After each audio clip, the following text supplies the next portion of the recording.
Hola chicos, ¿qué tal? Hoy os vengo a hablar de mi libro. No, de mi libro no, pero sí de mi especialidad. Voy a contaros hoy qué es a lo que me dedico cuando voy al laboratorio. Vamos a hablar de paleohistología. Bien, mucha gente se sorprende cuando nos ve excavar de cómo somos capaces de diferenciar el hueso de la roca. Es una pregunta muy recurrente y lo cierto es que son dos cosas completamente diferentes. Para nosotros es súper obvio, pero para la mayoría de la gente, no sé, es como si el concepto de fosilización fuera completamente erróneo. La gente suele creerse que quizás el hueso, cuando pasa a ser fósil, solo queda como el molde del hueso y el relleno es pura roca. Y bueno, no ayudan algunas explicaciones como la de Parque Jurásico 3, en la que decían que técnicamente todo era roca. Vamos a ver, sí pero no. Los huesos como tal están fosilizados, están, por decirlo de alguna manera, petrificados, pero siguen siendo tan huesos como el que más. Durante el proceso de fosilización se mineralizan, absorben muchos minerales de la roca, sí, se quedan duros como la propia roca, pero no son un relleno de la roca. No es como si alguien sacara un molde del hueso y lo rellenara de cemento y dijera, ¡hala! Ahí tienes el fósil. No. Internamente, los huesos fósiles siguen siendo huesos y tienen la misma estructura. Bien, ¿qué vemos si observamos un hueso normal, actual, al microscopio? Bien, vemos una parte que es más o menos la corteza, el córtex, una zona cortical, y una zona interior, esponjosa o trabecular, vaya, con forma de esponja.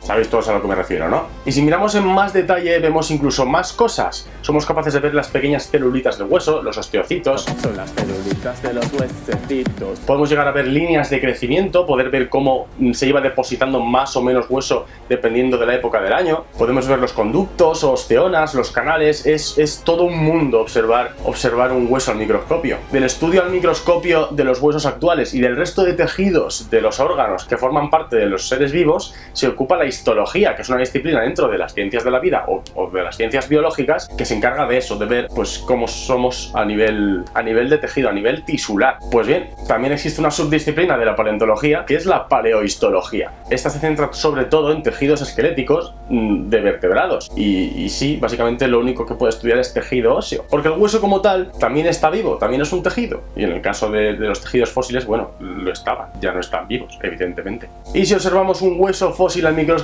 pues somos capaces de observar también lo mismo. Vemos los canales, vemos incluso el hueco que ocupaban las celulitas, los osteocitos, añadiendo fosfato al esqueleto. Y también podemos llegar a ver líneas de crecimiento. Hoy en día se ha aplicado este estudio a muchísimos grupos de dinosaurios y sabemos, por ejemplo, que los dinosaurios tenían un tejido que se llama fibrolamelar, que es un tipo de tejido óseo que tienen sobre todo las aves y los mamíferos y que está relacionada con un crecimiento súper rápido. Bien, este tejido fibrolamelar, este tejido tan típicamente de mamíferos y aves en la mayoría de grupos de dinosaurios, nos está diciendo que tenían un crecimiento rápido y probablemente una tasa metabólica alta, eran bichos muy activos. Y esta es una de las razones por las que se propone lo de la sangre caliente, lo de la homeotermia en dinosaurios, porque tenían un crecimiento comparable al nuestro, o al de los mamíferos, o al de los pájaros, que bueno, al fin y al cabo, siguen siendo tan dinosaurios como ellos. Pero me diréis, estos huesos fósiles, como están fosilizados, son duros como una piedra. ¿Cómo los estudiáis al microscopio? Bueno, pues entran aquí en juego una serie de técnicas un poco destructivas, o se saca un testigo con un taladro, o se parte algún trocito del hueso y luego se tiene que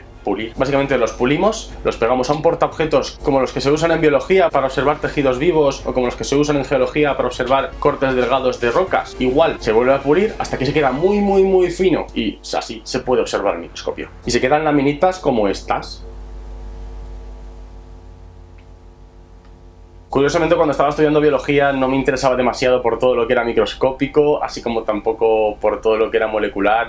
Consideraba que estaba fuera de mi ámbito profesional porque yo tenía muy claro a lo que quería dedicarme. Y es curioso que cuando estaba con la tesis doctoral vi este mundo ante mí y la posibilidad de estudiar esto tan interesante de los dinosaurios, el hecho de ver cómo era su estructura ósea y en base a eso saber cómo crecían. Incluso puedes llegar a saber cómo de maduro era un esqueleto, si era de un juvenil, si era de un adulto.